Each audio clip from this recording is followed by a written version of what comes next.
My wife has been peeking at me from around corners and behind furniture. It's gone from weird to terrifying. My wife Lynn and I have been together for 6 years and married for 11 months. Our entire history together has been very normal, and never once have I noticed any weird behaviors or red flags. I can't stress enough how out of character this whole thing is for her. Lynn is very kind, intelligent, and thoughtful.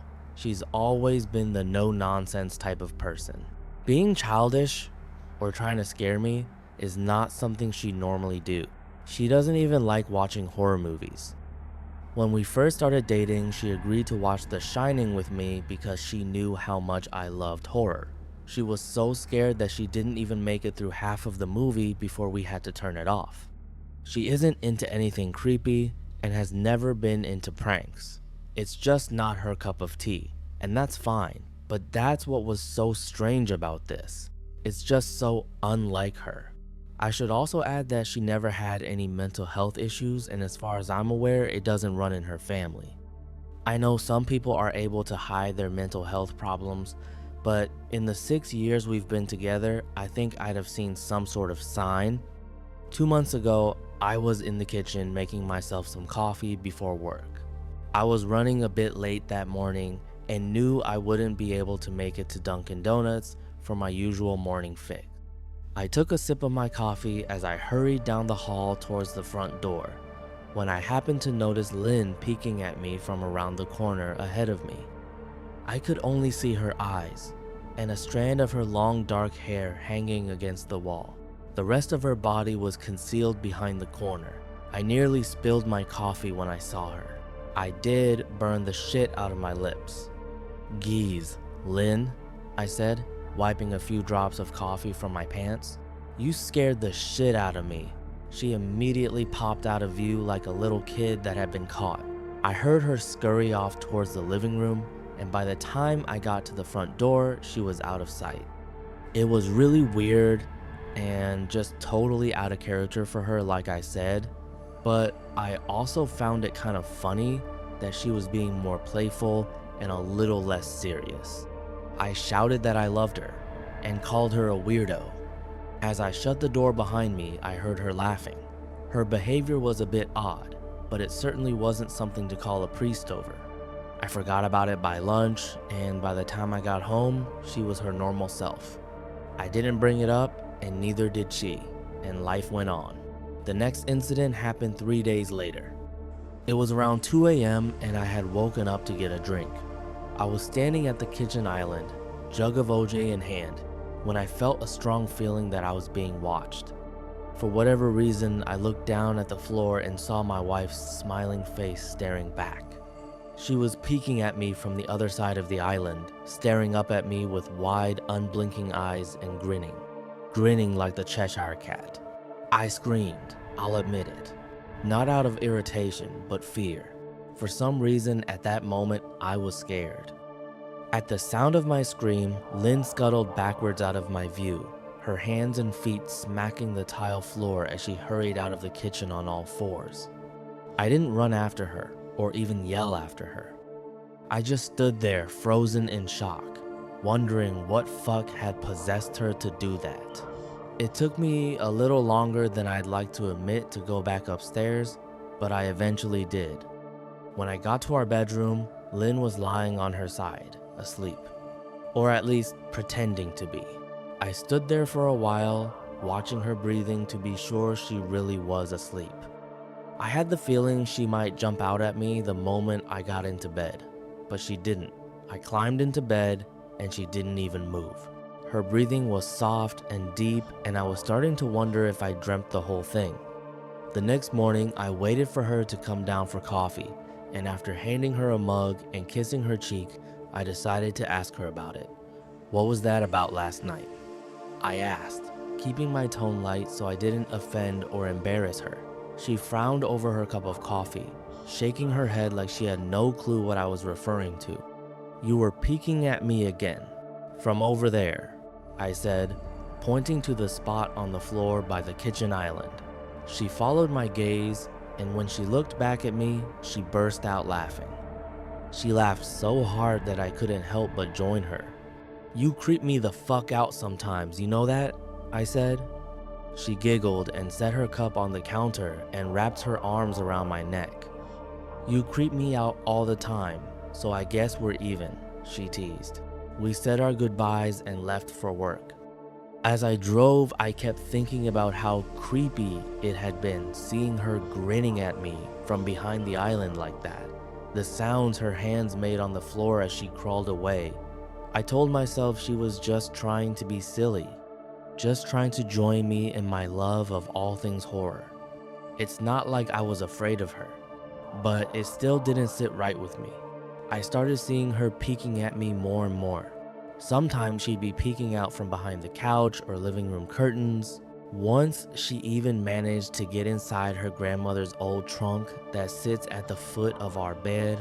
I might not have even known she was there at all, had the trunk's old hinges not given her away. She'd had the lid propped up just enough so that only half of her face peeked through. She'd been grinning like an excited toddler. It was unnerving. I didn't even know what to say to her.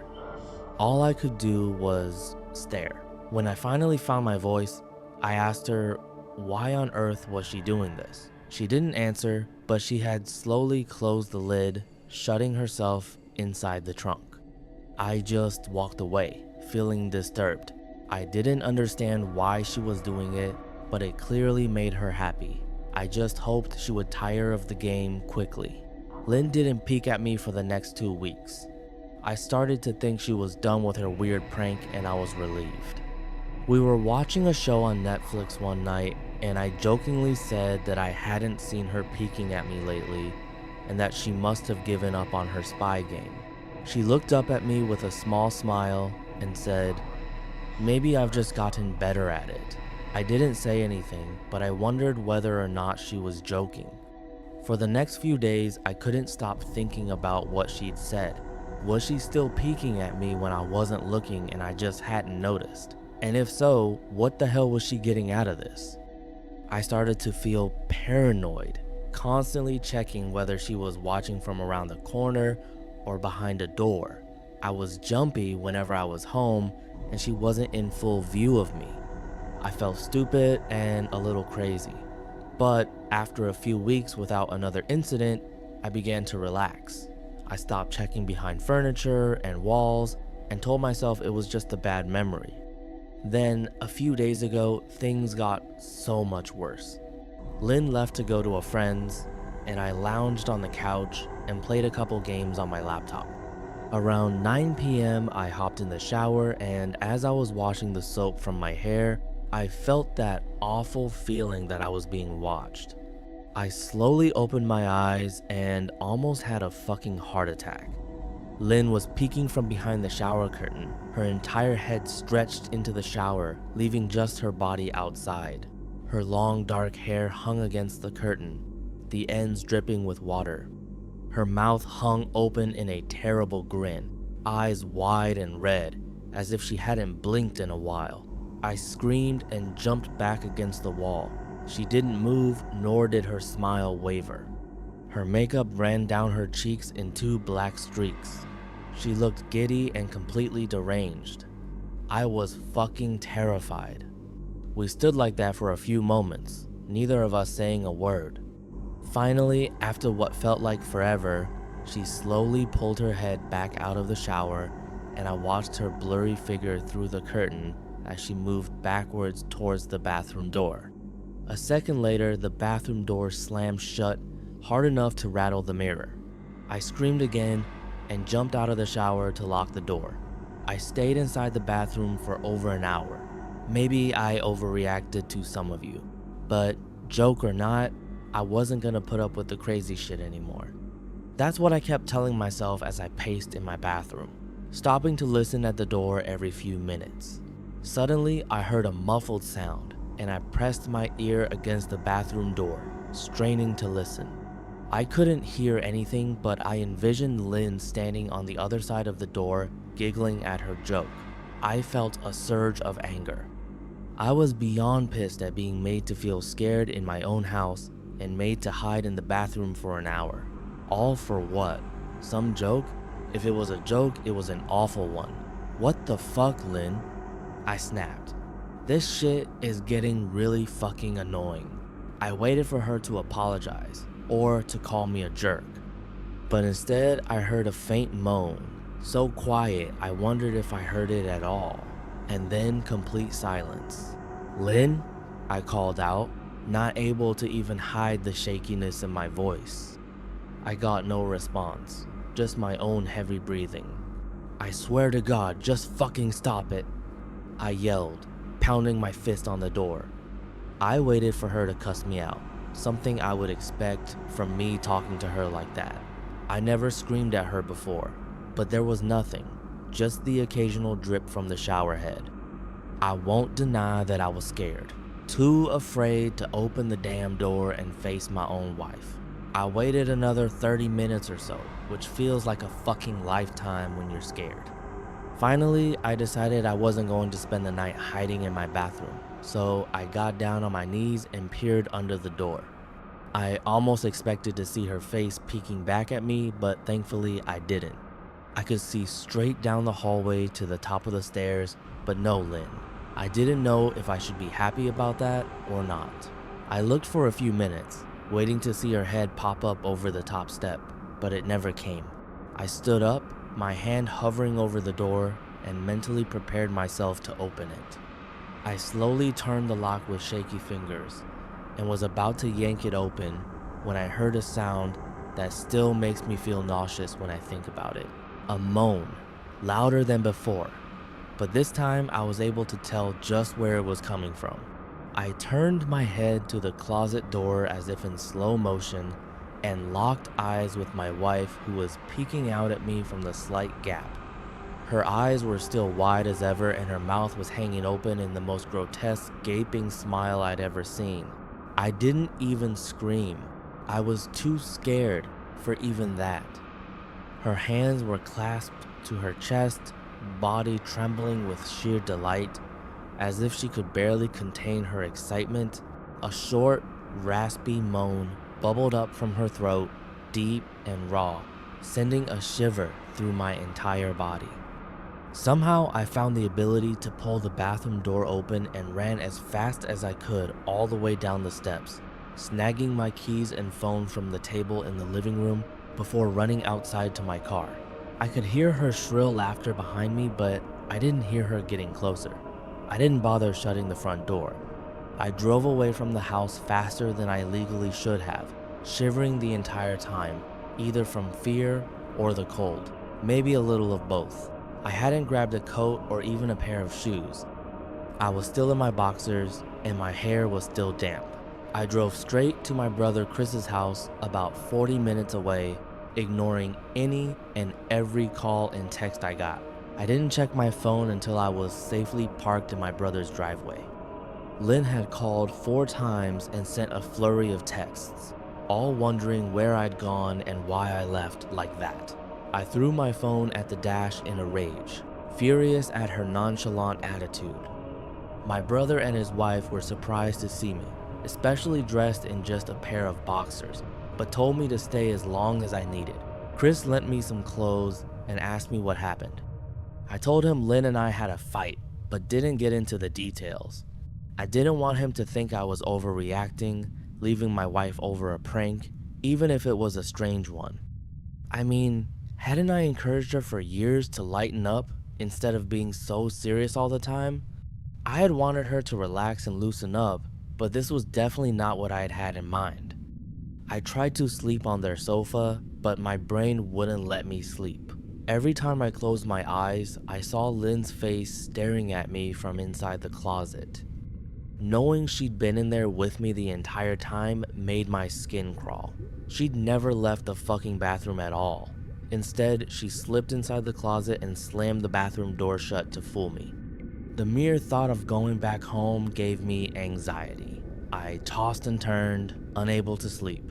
Chris ended up giving me a sleeping pill, so I was able to get a little rest. My sleep was filled with terrible dreams.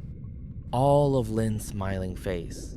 I woke up just as the sun started to rise. My sore body ached from the sofa, and I felt drained. I knew I'd have to call Lynn at some point, but I didn't know what to say to her. I wouldn't be going home unless she gave me her word she'd never do any more creepy shit. I just wanted my wife back. Her normal, serious self never looked so good to me. I was contemplating calling her and telling her that when that familiar feeling came over me, I was being watched. I was staring at the ceiling, my heart in my throat. I didn't want to look away, but the longer I ignored the feeling, the worse it got.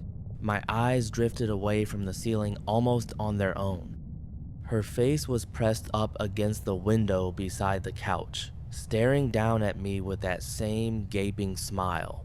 Drool dribbled down her lips, leaving 2 long streaks down the glass. I didn't know how long she'd been there, but something told me she'd been there quite a while, possibly all night. I didn't bother screaming, though I was afraid anger trumped any fear I felt at that moment. I jumped up from the couch and pounded my palm against the glass. "Lynn, are you crazy? What the hell is wrong with you? Just go home," I shouted. "Now!" She didn't move, and her ghastly expression never changed. If anything, her smile only grew, as if she had never been more elated. I could hear Chris and his wife moving around upstairs. As if Lynn could hear them from her place outside, her head twitched slightly in their direction, and she began to close her mouth slowly. Chris called my name from upstairs, obviously concerned. I turned to see him and his wife Rebecca hurrying down the steps. When I turned back to the window, Lynn was gone. The only sign she'd been there at all was the 2 streaks of drool still dripping down the glass. I tried explaining to Chris and Rebecca about waking up to see Lynn watching me through their window. They were skeptical. Who wouldn't be? Chris and I went outside to the spot in front of the window, but there were no footprints in the dirt, just a slight indent. Animal, probably, Chris guessed, and I didn't argue.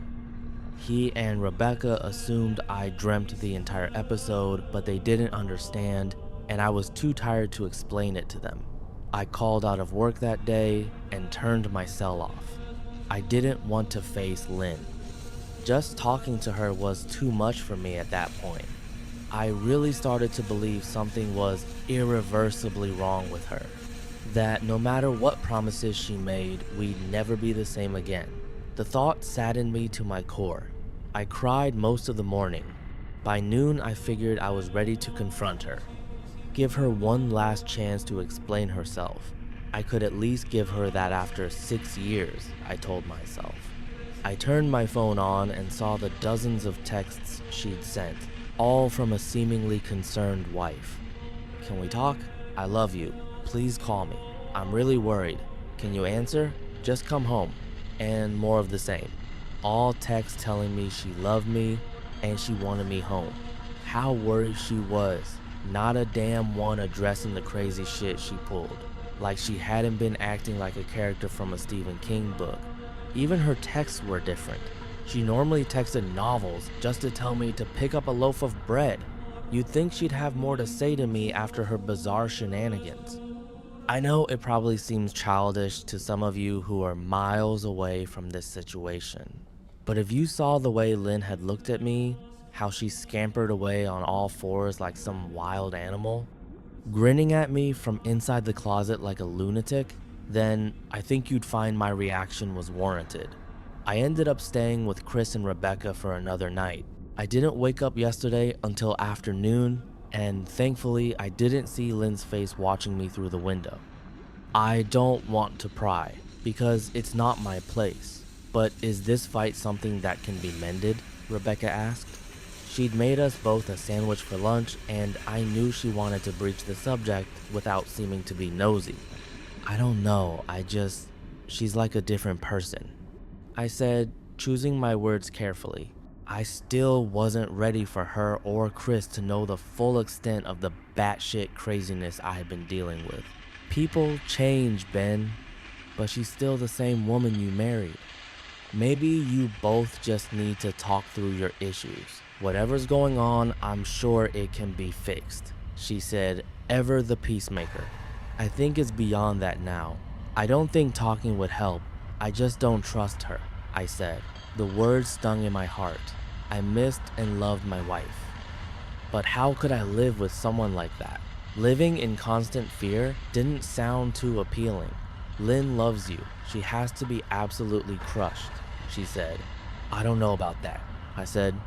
Well, she certainly seemed like it to me. I've never seen her so upset, very much unlike the Lynn I know, Rebecca said, shaking her head sadly. It took a full minute for her words to really sink in, and when they did, I felt dread worming its way through my skin. Wait, what do you mean?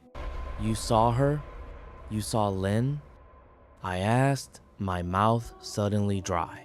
Rebecca nodded casually as if that fact wasn't nightmare fuel. Maybe for her, it wasn't. She stopped by this morning just after Chris left for work, she said, cleaning the plates from the table. I didn't see her car though. Maybe she took an Uber or something. Beck? What did she say? Did she come inside? I asked, sweat starting to break out on my forehead. I began looking around, examining corners as though a predator lurked behind them. No, she just asked if you were awake yet, and I said that you weren't. I asked if she wanted me to wake you, but she said no, just said to let you sleep, she said as she washed the dishes. That's all? She didn't say anything else? I asked. No. She looked awful though, like she hadn't slept in days. I think you should call her. I got up from the table and thanked Rebecca for lunch. I felt a little bit better at the knowledge that at least she hadn't come inside. Still, I needed to double check that the doors were locked. I sat for a while trying to figure out what to do next. I didn't want to go home, but I felt that I owed it to Lynn to help her if I could. Hadn't I sworn an oath to love and honor her through sickness and in health? Clearly, she was very sick. If she was sick, which I truly believe she was, I had to try and get her the help she needed. But I didn't even know where to start. I didn't want to call the police, and besides, what the hell was I going to tell them? That my wife was peeking at me? That she was being creepy? As bizarre as she'd been, she still hadn't committed any crime. Not yet anyway. The police would have probably said that I was overreacting. But this wasn't some prank. It felt wrong. Dangerous even. Like something sinister lurked beneath her smile. I knew as her husband I was well within my rights to have her committed, but what if she simply acted normal in their presence? She'd obviously been able to fool Rebecca into thinking she was just a concerned wife. As long as the doctors didn't find her a danger to herself or others, they'd have no choice but to release her after 72 hours. I felt lost and overwhelmed, so I did what any husband in my position would do. I called her mother. I didn't want to, believe me. Her mother, Marianne, and I were never on the best of terms. We'd never fought or anything like that. She just wasn't a very warm person and wasn't really easy to get along with. She hardly ever smiled, and when she did, only her lips would move into a thin-lipped smile, leaving her eyes as blank as before. She gave off this aura that felt like she was permanently on the offensive. I'd only met her twice, and both times were for such short visits. I got the impression she didn't approve of me for her daughter. Lynn always ushered us out quickly, as she didn't want me to feel uncomfortable, which I was grateful for. Being in her mother's company felt almost unbearable, like walking on glass. I was glad when we moved 3 states away so we didn't have to see her often. I was happy to avoid the woman, but I needed her help. I really didn't want to talk to her at all, but I had to talk to someone, and someone who knew Lynn better than I did. So I grit my teeth and did what I had to. Yes? She answered, already sounding irritated. Marianne, it's me, Ben. Do you have a minute to talk? I asked. I could hear her cluck her tongue in irritation. I'm in the middle of writing some checks, but if you insist, I suppose I can spare a moment. What is it that you want to discuss, Benjamin? She said. coolly. It's about Lynn. She's been acting strangely, and I was wondering if you had any idea whether there was something. I was quickly interrupted. It's a bit difficult to follow your rambling, Benjamin. What is that you want from me? She asked. I could almost see her standing there in her thin sweater and slacks, tapping her fingernails impatiently on the table. I wanted to know if you'd ever noticed any odd behavior or possibly any mental health issues, I asked. There was a long, uncomfortable pause that I couldn't tell was because she was just thinking or something else. Finally, after a few seconds, she spoke. I'm not sure if this is one of your jokes, Benjamin, but if so, I don't find the humor in it. Now, I do have business to attend to, as I've said, so if you don't mind, she said, but I cut her off before she could get rid of me. Marianne, it's not a joke. I'm sincerely concerned about Lynn's mental health. Her behavior has been very erratic lately. I'm very worried about her, and I figured as her mother you would be as well, I said, my frustration evident in my voice. If you're truly concerned, then I suggest you get the health professionals involved. I don't know what you expect of me, she snapped. I could tell she was seconds away from hanging up, and for some reason I was desperate not to let her. I had the feeling that she knew a lot more than she was letting on. Please, if not for me, do it for Lynn. I tried. I heard a faint, shaky intake of breath, as if she were trying to hold her steely persona together but failing. Marianne, what's I started. Benjamin, I don't know what to tell you. My only advice would be to seek professional help. Do not call here again. Goodbye. I tried to call out to her, but she'd hung up. I tried to wrap my head around the call and her refusal to help me. Even if she didn't like me, why wouldn't she want to help her own daughter? I couldn't understand that. I tried to replay the conversation, desperate to find something I missed. After a while, I almost gave up until I remembered her last words to me. Seek professional help, she'd said those words with a bit of urgency.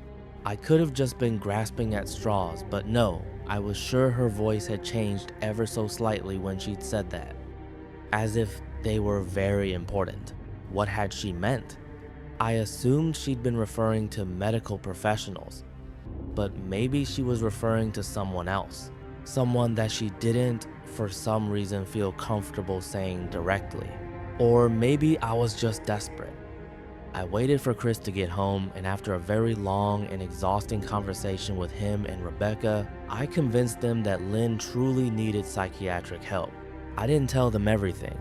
I wasn't prepared to go into it yet, but I told them about our last encounter, how she'd hidden in the bathroom, peeking at me from the closet. They were obviously shocked, but thankfully they believed me. They too just wanted to help her. Still, they didn't think it was all that serious. Weird, maybe, but not dangerous. They just kept saying that Lynn had to be playing some kind of weird joke. Maybe for YouTube? Rebecca offered, if only half-heartedly. Chris didn't think we should involve the police just yet. He offered instead to go with me, and I readily accepted. He reasoned that calmly talking to her, trying to coax her into going willingly, was the best recourse. I agreed to do it his way. At least I wouldn't be going into that house alone. We drove over this morning just after breakfast. There was no way I was going at night. When we pulled into the driveway, my stomach began doing somersault. Her car wasn't there, but I still didn't let my guard down. The front door was ajar, and for a split second, I thought we'd see her eyes staring through the gap. I was shaking and starting to sweat. Chris, however, was fine. He waited for me to open the door, his hands in his pockets like he was going on a fucking stroll through the park. I envied his ignorance. I pushed the door open and was immediately hit with the stench of rot. Chris smelled it too, and he walked in the house behind me with his nose scrunched up.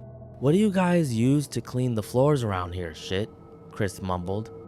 Shut up, I said, my eyes darting around for any signs of Lynn. The house was deadly quiet and dark, despite being 10 inches the morning. All the curtains were closed up tight, refusing to allow any sunlight inside. If I hadn't left it just 2 days prior, I'd have thought the house to be abandoned. We moved through each room, carefully checking any place that she might hide, occasionally calling her name. Why the fuck are you looking under the couch? Chris asked eventually. Aren't we looking for your wife? He was looking at me like I was a moron. Let's just go upstairs, I whispered. He shook his head but followed me up the stairs to check the bathroom and spare bedroom. On the way up, my shoes crunched over pieces of glass that looked to be littered over a few of the steps. I noticed that one of Lynn and my wedding portraits that hung on the wall along the staircase had been smashed. The frame hung crookedly, all the glass removed. I stared at the picture, a lump forming in my throat. We had taken the photo just after leaving the church, after saying our vows. She looked so beautiful in her white gown. I looked at Lynn's beautiful face. I never dreamed her face would ever be a source of terror for me. We climbed the rest of the steps and checked the spare bedroom, but it looked completely untouched. I was hesitant to go into the bathroom, my fear from that night coming back to me all at once. Chris noticed and offered to go in by himself, but I couldn't let him do that. So we walked in together, checking the closet and the shower. The bathroom looked as if it hadn't been touched since the night I left. I don't think she's here, Ben. Why don't you pack some clothes and we'll try coming back tomorrow or something, Chris said. I nodded and went into our bedroom and shoved some clothes into a duffel bag. When I checked inside our closet, I came across the source of the smell and gagged. Chris took one look and lost all color in his face. He had to go stand by the stairs to get away from the sight and smell. I gazed down in shock at what lay inside my bedroom closet. Soaking into the rug were at least a dozen eyeballs, all carefully laid out in pairs. Some were as large as a quarter, while others were as tiny as a marble. I stared down at the eyes she'd collected from small animals, and I wondered how she'd gotten them, and shuddered at the thought. Man, I thought I had it bad with Becca's shoe addiction. But fuck me, your wife's in here collecting eyeballs, Chris said, gagging. Ben, I think we should go, he called from the hall. I'm getting nauseous. All right. I grabbed my duffel and shut the closet door on my new nightmare. I stepped out into the hall and took a deep breath of air. I could taste the rot on my tongue and I couldn't help but gag. Who the fuck lines up eyeballs in their closet like that? Chris mumbled. I tried to tell you she needed help, I said. She doesn't need help, Ben. She needs a fucking exorcist, he said. You coming or what? I can't stand the smell any. His words died in his throat and his eyes grew wide with fear. I didn't ask him why. I could feel it. Someone was watching me and I didn't think it was the eyes in the closet. I turned around, my eyes slowly scanning the bedroom. Christ, I whispered, as I finally saw what we'd missed. Under the bed, curled on her side, watching us with the excitement of a kid on Christmas morning, was my wife. She held her hands together just under her chin, and they were shaking eagerly.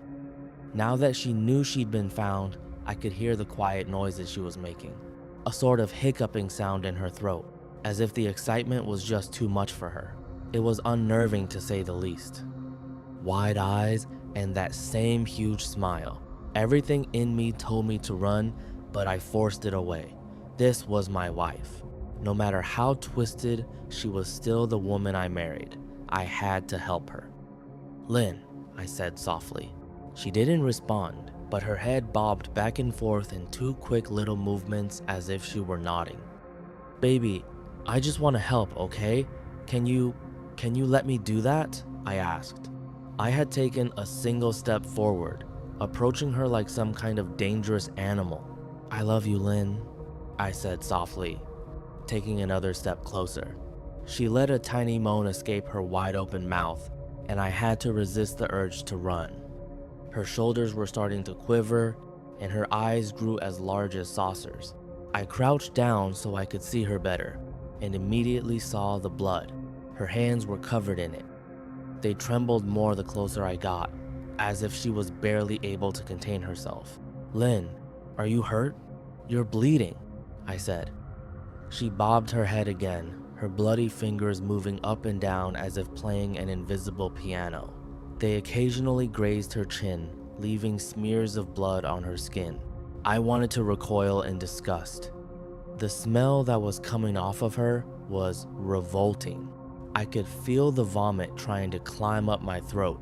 Her lips were dry and stretched thin, blood seeping between the cracks. I knew she wouldn't come out on her own, but I didn't want to leave her in the state she was in. I scooted closer and reached out to her. The excited hiccuping sounds got louder and her hands shook, fingers flexing. It was then that I could see the blood oozing from in between her fingers. "Oh my God, Lynn, you're bleeding," I said. Instinctively, I reached out to take her hand, but before I could even touch her, her hand sprang out towards me. A sharp pain shot through my arm, and I fell back on my ass. My arm burned, and I could see the blood dripping down onto the carpet. I looked back at her in shock and saw her grinning madly, her fingers clutching a large shard of glass. "You all right in there?" Chris asked from behind me. I turned my head slightly and nodded to him, cradling my arm to my chest. When I turned back to face Lynn, I saw that her focus had shifted. She wasn't looking at me anymore. And she wasn't smiling anymore either. She was staring past me, her eyes glaring at Chris the way a hungry lion might stare at an antelope.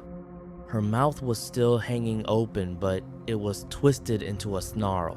I got to my feet and began walking backwards down the hall, afraid to take my eyes off her. "Are you bleeding?" Chris asked. The moment the words left his mouth, Lynn started fast scooting out from under the bed, the glass shard still in her fist. "Chris, run, go," I yelled. He must have been too afraid to move because a second later I felt my back bump into him. He was still standing at the top of the stairs, staring at the horror that was my wife.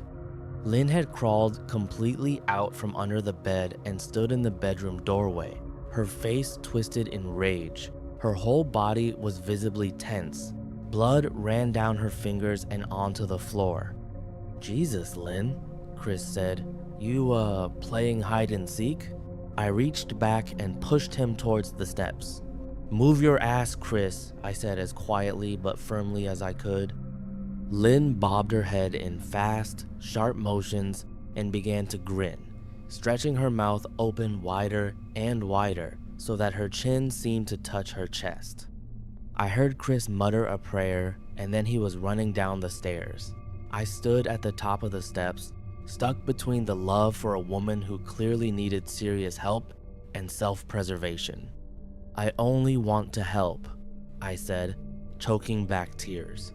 Her eyes focused on me once again as she slowly lifted the glass, holding it out in front of her. And then she started sprinting towards me, grinning with utter excitement. Thankfully, my body took over, and I flew down the stairs, skipping 2 or 3 at a time. I made it to the front door before I felt her leap onto my back, wrapping her arms around my neck, her open mouth next to my ear so that I could hear those terrible hiccuping sounds up close. I shook her off me, knocking her to the floor. I felt a searing pain in my back as she went, but I tore open the front door and bolted to my car.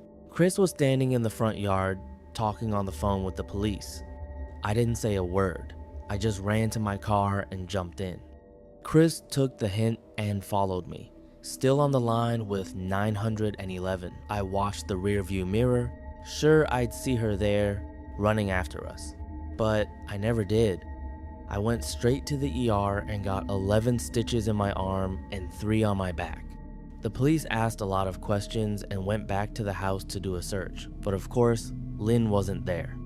They advised me to stay with a friend or relative for a while and to file a restraining order as soon as I could, but none of those things would matter. Somehow I just knew. I dropped Chris off at home and went to a motel an hour away. I wanted to put as much distance between me and Lynn as I could. This is where I've been for the last 4 hours. I thought maybe the police would find her. Maybe they'd get her the help she desperately needs.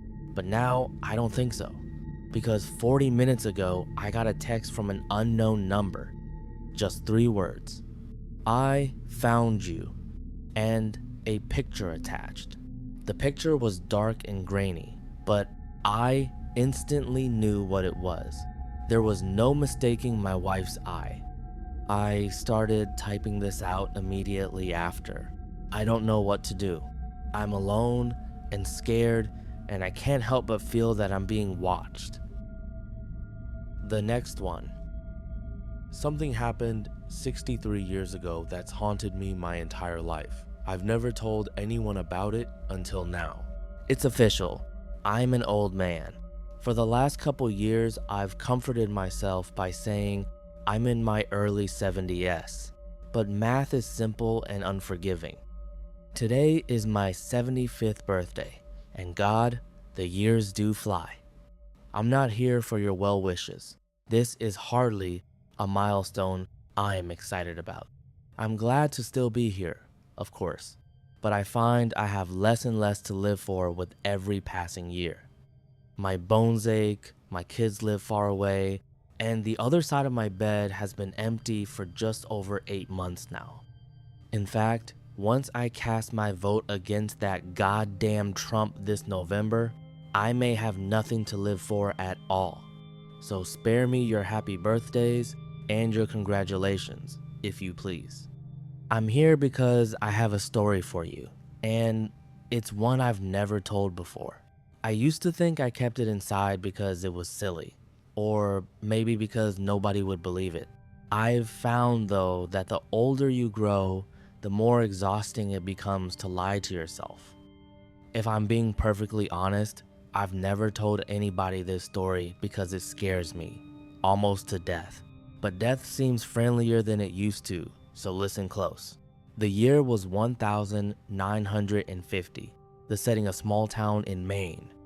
I was a boy of 9, rather small for my age, with only one friend in the world to speak of, and his family, seemingly on a whim, decided to move 2,000 miles away. It was shaping up to be the worst summer of my life. My pop wasn't around, and my mom was a chore whore boy. Was I proud of myself when I came up with that one, so I wasn't apt to hang around the house. With some hesitation, I decided the public library was the place to be that summer. The library's collection of books, particularly children's books, was meager, to say the least. But within the walls of that miserly structure, I would find no undone chores, no nagging mother, God rest her soul, and perhaps most importantly, no other children with whom I would be expected to associate. I was the only kid with a low enough social status to spend his precious days of freedom sulking amid the bookshelves, and that was just fine with me. The first half of my summer was even more dreadful than I had imagined it would be. I would sleep in until 10, do my chores, and then ride my bike to the library. And by bike, I mean rusty log of shit attached to a pair of wheels. Once there, I would split my time between unintentionally annoying the elderly patrons and deliberately doing so. One pleasant lady actually interrupted my incessant tongue-clicking to hiss a "shut the fuck up" at me the first time I ever heard a grown-up use the F word. Big fucking deal, I know, but in those days it was unheard of. The dreary days turned to woeful weeks. I had actually begun praying for school to start again until I discovered the basement. I could have sworn I had roamed every inch of that library, but one day, in the far corner behind the foreign language collection, I stumbled across a small wooden door I had never seen before. That was where it all began. The door was windowless and made from oak that looked far older than the wall in which it rested. It had a knob of black metal that quite literally looked ancient. I wouldn't have been surprised to learn it was crafted in the 17th century. Engraved on the knob was what appeared to be a single footprint. I had the sense that whatever lay beyond this door was forbidden to me, and therefore probably the most interesting thing I would encounter all summer. I quickly glanced around to make sure nobody was watching me, then turned the heavy knob, slipped behind the door, and shut it. There was nothing, only darkness. I took a couple of steps and then stopped, unnerved by the totality of the shadow which surrounded me. I waved my hands in front of me in an attempt to find a wall or a shelf or anything to hold on to. What I actually found was far more subtle, a small string dangling from above, but far more useful. I grabbed it firmly and pulled it down. Back in the day, lots of light bulbs were operated with strings, and this was one of them. My surroundings were instantly illuminated. I was standing on a small, dusty platform that looked as though it hadn't seen life in quite some time.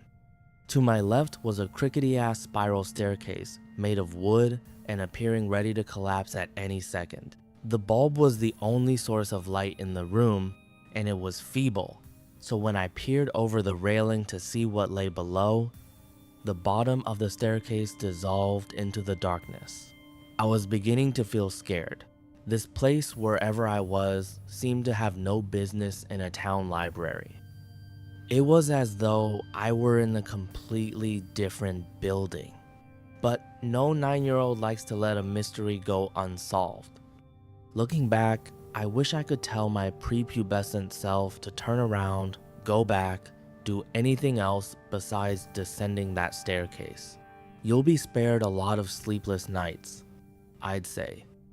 But, of course, I didn't know that then, and I may not have listened even if I had. So instead of turning back, I took a deep breath, gripped the railing, and glared resolutely forward as I began my descent. The wood on the railing was dry and covered with splinters. I immediately let go, holding my hands out for balance as I carefully traversed the staircase. It was, or at least seemed, very long, and with only the dim glow from the string bulb far above me, my heart pounded mercilessly in the darkness. Even kids can sense when something isn't right. I think they just don't always give a shit. By the time my feet reached the cement floor at the bottom, the light from the bulb above was very nearly a memory. But there was a new light source, and God, I'll never forget it. Directly in front of me was a door, massive, and a deep shade of red. The light was coming from behind the door, and it shone out in thin lines from all four sides, a sinister, dimly glowing rectangle. For the second time, I took a deep breath and went through a door I shouldn't have. In contrast to the dank room I entered from, the room behind the door was blinding. When my eyes adjusted, what I saw nearly took my breath away. It was a library, the most perfect library imaginable. I gaped in wonder as I stepped, almost reverently, further into the room. It was beautiful. It was smaller than the library above, much smaller, but it seemed to be almost tailor-made for me. The shelves were packed with brightly colored titles, both armchairs in the middle of the room were exquisitely comfortable, and the smell, my God, the smell was simply unbelievable. Sort of a mixture of citrus and pine. I simply can't do it justice with words, so I'll suffice it to say that I've never smelled anything better. Not in my 75 years. What was this room? Why had I never heard of it before? Why was nobody else here? Those were the questions I should have been asking. But I was intoxicated. As I gazed around at all the books and basked in the smell of paradise, I could only form one thought. I will never be bored again. In truth, boredom only hid from me for 3 years. It was on my 12th birthday, 63 years ago to this day that everything changed. Before that day, I visited my basement sanctuary as often as I could, usually several times a week. I never saw another soul down there, yet strangely remained free of suspicion. I never removed a book from that room, but instead would pick up a particular volume wherever I had stopped reading during my previous visit. I sat always in the same deep purple armchair, and always leaving its twin barren and directly across from myself. That armchair was mine. The other was, well, I suppose I couldn't have articulated it then much better than I can now. But it wasn't mine, that's for damn sure. On my 12th birthday, I arrived later than usual. My mom had invited a couple classmates and some cousins over to our house to celebrate, a gesture which I found more tedious than touching really. I just wanted to spend my birthday sitting and reading and smelling paradise. Eventually, our guests went home, and I made it to the library about 15 minutes before closing time. That didn't matter. The workers never checked down there before they locked up. I was free to stay as late as I wished. This particular night, I was devouring the final chapters of an epic adventure. Knights, swords, dragons, and the like. I didn't smell it until I read the final words and closed the book. The once exquisite aroma of that room had turned sour. I sat for a moment, unsettled. Objectively, I could recognize that the smell was actually the same as it had been before that mixture of citrus and pine. I just perceived it differently, and I didn't like it anymore. It was the nasal version of an optical illusion. You know, the one that looks like a young woman glancing backward, but all of a sudden you see that it's really an old woman facing towards you. You can't unsee that, and I couldn't unsmell this. The spell was broken. The odor also seemed, for the first time, to be coming from somewhere specific. With a fair amount of trepidation, I stalked around the room, sniffing the air like a crazed canine until I came to a shelf near the back. The shelf was perfectly normal, with the exception of one title, a large, leather-bound cover of solid faded maroon with one striking black footprint at the top of the spine. This was the source of the smell. I opened the front cover and saw one sentence scrawled neatly in blood-red ink atop the first page.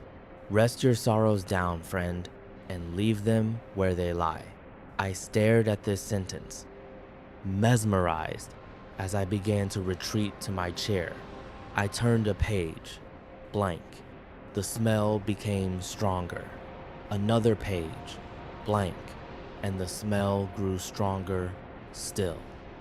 I stopped for a moment, suppressed a gag, and continued walking. Then, as I neared the armchairs, I turned one final page, and there, in the same sinister print, was the last thing I expected to see, my own name. I dropped the book. I began to sprint toward the door, but as I shifted my gaze forward, my heart leapt to my throat and I stopped in my tracks. The empty chair wasn't empty anymore. An aged man in a suit sat before me, one leg crossed over the other, contemplating me with piercing gray eyes and a light smirk. This was all too much. I fell to my knees and expelled the contents of my stomach onto the carpet.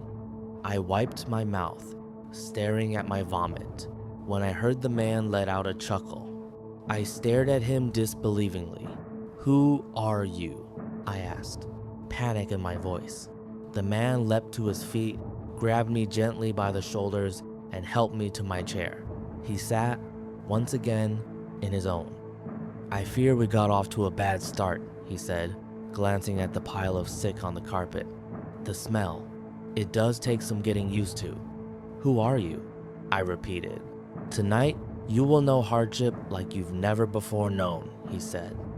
"I come as a friend, offering you refuge from it and from all other storms which lie ahead." I wanted nothing more than to leave at that moment, but I remained seated, I asked him what he was talking about.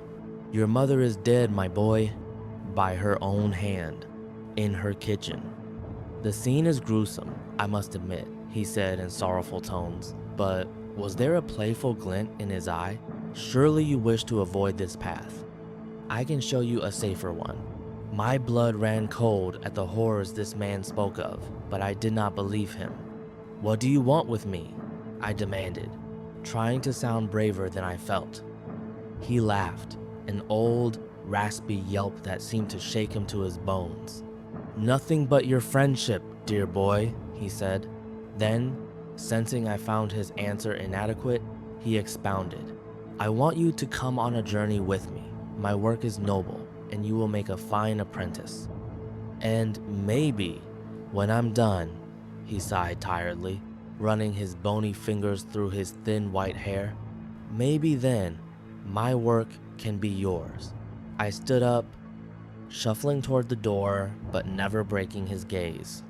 You're crazy, I told him. My mom isn't dead. She's not. See for yourself if you must, he said, gesturing toward the door. I threw him a contemptuous glare and bolted for the exit.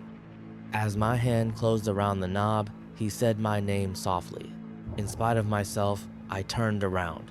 Your road won't be easy, friend. If it ever becomes too much for you, and I mean ever, he said, pausing to sweep his hand over the room, you know where to find me. I slammed the door behind me and took the decrepit stairs 2 at a time. I exited the library, clambered onto my bike, and hightailed it home. The front door was wide open. I dismounted, leaving my bike in a heap on the ground, and approached the house cautiously. The old man was lying, he must have been. Still, tears began to sting my eyes. Heart pounding, I stepped inside and called for my mother. I heard no answer, so I turned into the kitchen. To this day, I don't know why she did it. I've lived in that small town in Maine my entire life, although I've kept mostly clear of the public library. Once, in my late 20s, I summoned the courage to step inside. Life was good at that time, and my fear had begun to morph into idle curiosity. Where the door to my basement sanctuary once stood was only a blank wall. I asked the librarian what had become of that basement, though in my heart I knew the answer. There was no basement, she said. There had never been a basement. In fact, if she had her facts correctly, city zoning ordinances prohibited a basement in the area. I've been haunted by that sickly sweet smell, that poisonous blend of citrus and pine, ever since that long ago birthday. When I saw my mother in the kitchen that day, collapsed in a pool of her own blood, I smelled it. When a man claiming to be my father knocked on my college apartment door, begged me for money, and beat me to within an inch of my life when I refused, I smelled it. When my wife miscarried our second child, I smelled it, and again when she miscarried our fourth. When our oldest son got behind the wheel of the family Buick completely shit-faced and got his girlfriend killed, I smelled it. I began to smell it periodically as my wife became sick. She died late last year, and now I'm alone for the first time in more than half a century. Now, I smell it every day, and it feels like an invitation. A few months ago, I went back to the library, and the small oak door with the ancient handle was there right where it used to be. My evening walk has brought me past that library every day since, but I haven't gone inside. Maybe tonight I will. I'm frightened to die, yes, but lately I'm even more frightened to keep living. The old man was right, my road hasn't been easy, and I doubt it will get any easier. Rest your sorrows down, friend, and leave them where they lie. He promised relief, a refuge, he said. Was he right about that too? There's only one way to find out. After all, I still know where to find him. That's all for today. Thanks to everyone who watched the video to the end. Subscribe, like, and share your thoughts on today's stories. Thanks for watching. Have a great time.